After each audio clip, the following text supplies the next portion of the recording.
Dripping sauce, dripping sauce, dripping sauce, Saturday, Saturday, dripping drip. Alright, today I'm going to show you how to make spicy ranch sauce. The first thing you're going to need is ranch. Right here I have ranch light, less than 50 calories and 33 fewer calories.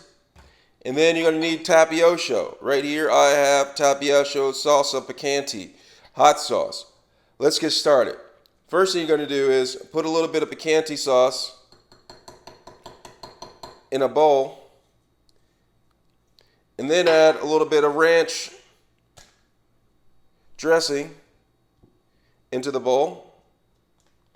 And then you're going to take a spoon and you're going to mix it. Let me get it closer so you can see the texturation.